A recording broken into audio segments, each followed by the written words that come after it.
বাংলাদেশ সেনাবাহিনীর ভেতরে ভয়ঙ্কর বিভাজন, চীনা যোগাযোগ, গোপন আনুগত্য আর আসন্ন নির্বাচনের আগে বিস্ফোরক প্রতিবেদন প্রকাশ করেছে ভারতের শীর্ষ দৈনিক আনন্দবাজার পত্রিকা। এই খবর শুধু ঢাকায় নয়, নড়ছে দিল্লি, ওয়াশিংটনও। কি আছে এই রিপোর্টে? এছাড়া অন্তর্বর্তী সরকারের এক বছরে ধর্মীয় সংখ্যালঘুরা বেশি নির্যাতনের শিকার হয়েছে বলে খবর ছেপেছে পত্রিকাটি।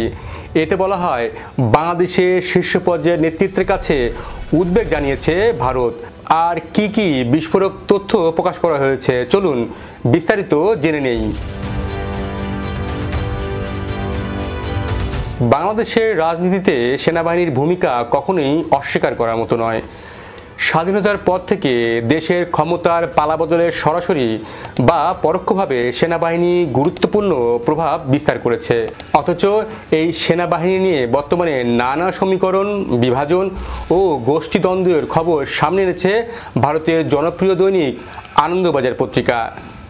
11ই আগস্ট বাংলাদেশে সেনাবাহিনীর অন্দরের নানা সমীকরণ শিরোনামে পত্রিকাটি একটি প্রতিবেদন প্রকাশ করেছে, যা ঢাকার রাজনৈতিক অঙ্গন এবং আন্তর্জাতিক কূটনীতিতে আলোচনার জন্ম দিয়েছে। বাংলাদেশ এমন একটি দেশ যেখানে জনগণ ঐতিহাসিকভাবে সরাসরি সেনা শাসন মেনে নেয়নি। তবে বর্তমানে রাজনৈতিক অস্থিরতা, অন্তর্বর্তী সরকারের ভবিষ্যৎ অনিশ্চয়তা এবং নির্বাচনকে কেন্দ্র করে সেনাবাহিনীর ভূমিকায় হয়ে উঠেছে আলোচনার কেন্দ্রবিন্দু। শেখ হাসিনা সরকারের পতনের পর 1 বছর কেটে গেছে, কিন্তু স্থায়ী রাজনৈতিক সমাধান এখনও অধরা। এই পরিস্থিতিতে আসন্ন জাতীয় নির্বাচন কতটা সুষ্ঠু এবং নিরপেক্ষ হবে তা অনেকাংশেই নির্ভর করছে সেনাবাহিনীর অবস্থান এবং ভূমিকার ওপর। আনন্দবাজার প্রতিবেদন অনুযায়ী, অতীতে ক্ষমতায় থাকা দলগুলো সবসময় সেনাবাহিনীতে নিজেদের অনুগত ব্যক্তিদের নিয়োগ দেওয়ার চেষ্টা করেছে। 2001 থেকে 2006 সাল পর্যন্ত বিএনপি নেতৃত্বাধীন 4 দলীয় জোট সরকারের সময়ে সেনাবাহিনীতে যেসব নিয়োগ হয়েছিল তাদের বড় অংশকে বিএনপির সমর্থক হিসেবেই ধরা হয়। বর্তমানে সেই নিয়োগপ্রাপ্তদের মধ্যে অনেকে কর্নেল, ব্রিগেডিয়ার পদে আছেন এবং তাদের রাজনৈতিক আনুগত্য বিএনপি ঘাঁষা। আর 2010-এর পরে আওয়ামী লীগ সরকারের সময়ে নিয়োগপ্রাপ্ত অফিসারদের একটি বড় অংশ এখন ক্যাপ্টেন, মেজর, লেফটেন্যান্ট কর্নেল পদে আছেন এবং তাদের আওয়ামীপন্থী হিসেবেই ধরে নেওয়া হয়। এছাড়া সেনাবাহিনীর একাংশের মধ্যে জামাতে ইসলামের প্রভাব রয়েছে বলে আনন্দবাজার পত্রিকার খবরে বলা হয়েছে। আনন্দবাজারের প্রতিবেদনে উল্লেখ করা হয়েছে, সেনাবাহিনীর শীর্ষ পর্যায়ে রাজনৈতিক বিভাজন ক্রমশ তীব্র হচ্ছে। কিছু অফিসার আওয়ামী লীগকে প্রকাশ্যে অপছন্দ করেন, যেমন ফজলুর রহমান, কামরুল হাসান। আবার কিছু জ্যেষ্ঠ সেনা কর্মকর্তা অন্তর্বর্তীকালীন মোহাম্মদ ইউনূস সরকারের তীব্র বিরোধী।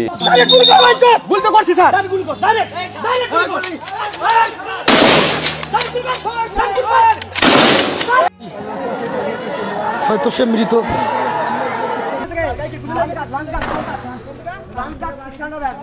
যশোর সেনানিবাসে GOC major general GM Imdadul Islam সহ কয়েকজন অফিসারের আনুগত্য জামাতপন্থী বলে অভিযোগ রয়েছে বলে দাবি করে পত্রিকাটি লিখছে, গোপালগঞ্জে বিক্ষোভ দমনের দায়িত্বে ইমদাদুল ইসলামকে দেওয়া হয়েছিল, যা রাজনৈতিক মহলে প্রশ্ন তুলেছে।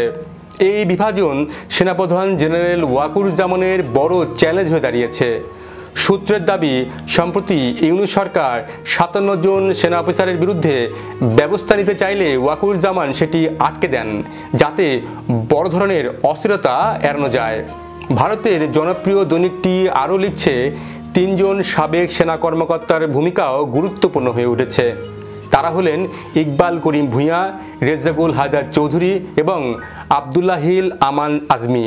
ইকবাল করিম গত জুলাই অভ্যুত্থানকে সরাসরি সমর্থন করে তখন সেনাবাহিনীকে রাস্তা থেকে সরিয়ে নেওয়ার কথা বলেছিলেন। 10 ট্রাক অস্ত্র চোরাচালান মামলায় যে 14 জনের ফাঁসির সাজা ঘোষণা হয়েছিল, এই সাবেক সেনা অফিসার রেজ্জাকুল হায়দারও তাদের মধ্যে ছিলেন। গত 6 জুন থেকে 18 জুন চীন সফর করেন এই সেনা কর্মকর্তা, যেখানে চীন প্রশাসনের সঙ্গে তার কী কথা হয়েছে তা নিয়ে উদ্বেগ রয়েছে ভারতের পররাষ্ট্র মন্ত্রণালয়। সেনাবাহিনীতে রেজ্জাকুল হায়দার চৌধুরীর তৎপরতা বাড়ছে বলে জানিয়েছে আনন্দবাজার পত্রিকা। এছাড়া আরও একজনের ভূমিকার তথ্য উল্লেখ করা হয়েছে। তিনি হলেন জামাত ইসলামের সাবেক আমির গোলাম আজমের বড় ছেলে আজমি। শেখ হাসিনার আমলে তাকে গুম করা হয়েছিল বলে অভিযোগ রয়েছে।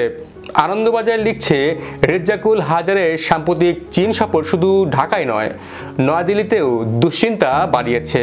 ভারত সবসময় বাংলাদেশের সেনাবাহিনীতে চীনা প্রভাব নিয়ে সতর্ক থাকে, বিশেষ করে যখন কোনো সেনা কর্মকর্তা বা সাবেক কর্মকর্তা বেইজিংয়ের সঙ্গে সামরিক বা কৌশলগত বিভিন্ন বিষয় নিয়ে আলোচনা করেন, তখন সেটি দক্ষিণ এশিয়ার ভূ রাজনীতিতে গুরুত্বপূর্ণ হয়ে ওঠে। আনন্দবাজার পত্রিকার এই প্রতিবেদনের তথ্যগুলো কি আদৌ সত্য? তবে গত ফেব্রুয়ারিতে র ক্লাবে আয়োজিত একটি অনুষ্ঠানে সেনাবাহিনীর প্রধান জেনারেল ওয়াকুরুজ্জামান বলেছিলেন, আমাদের মধ্যে মতের বিরোধ থাকতে পারে, চিন্তা চেতনার বিরোধ থাকতে পারে, কিন্তু দিন শেষে দেশ ও জাতির দিকে খেয়াল করে আমরা সবাই যেন এক থাকতে পারি। তাহলেই এই দেশটা উন্নতি হবে এবং এই দেশটা সঠিক পথে পরিচালিত হবে, না হলে আমরা আরও সমস্যার মধ্যে পড়তে যাব।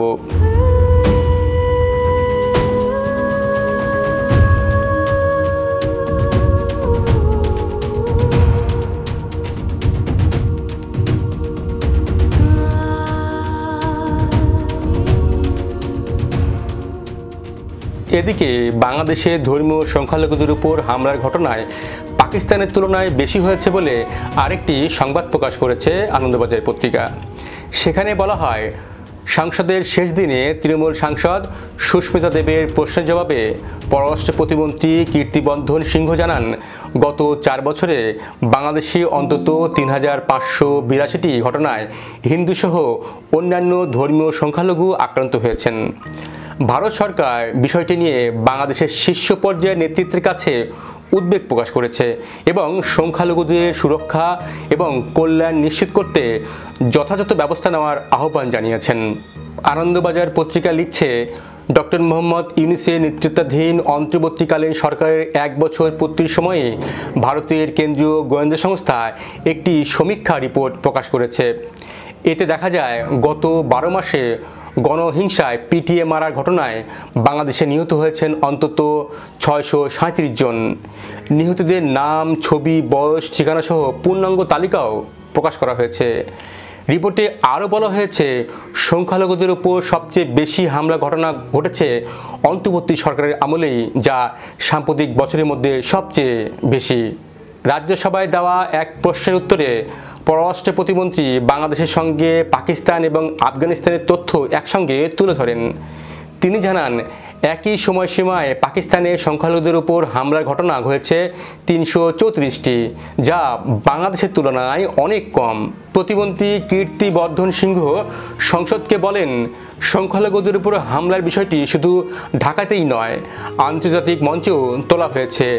জাতিসংঘের সভাতেও ভারত এ বিষয়ে উদ্বেগ প্রকাশ করেছে। এই পরিসংখ্যান সামনে আসার পর বাংলাদেশ ভারত সম্পর্কে সূক্ষ্ম দিকগুলো নতুন করে আলোচনা এসেছে। বিশেষজ্ঞদের মতে, পাকিস্তানের তুলনায় বাংলাদেশে বেশি হামলার তথ্য প্রকাশ দুদেশের কূটনৈতিক সম্পর্ককে অস্বস্তিকর অবস্থায় ফেলতে পারে। অপরদিকে ঢাকায় রাজনৈতিক অস্থিরতা এবং অন্তর্বর্তী সরকারের আইনশৃঙ্খলা পরিস্থিতি নিয়ে আন্তর্জাতিকভাবে চাপও বাড়তে পারে। ভারতীয় গণমাধ্যমে এই সংবাদের বিষয়ে আপনার মন্তব্য কী? ভারত কি বাংলাদেশের বিষয়ে অতিমাত্রায় নাক গলাচ্ছে, নাকি যা বলেছে তা সত্য? এ বিষয়ে আমাদের আরও সতর্ক হওয়া প্রয়োজন। জানান আপনার মতামত, আর ভিডিওটিতে শেয়ার দিন, লাইক দিন এবং সম্ভব হলে আমাদের চ্যানেলটি সাবস্ক্রাইব করুন। আর এতক্ষণ আমাদের সঙ্গে থাকার জন্য ধন্যবাদ।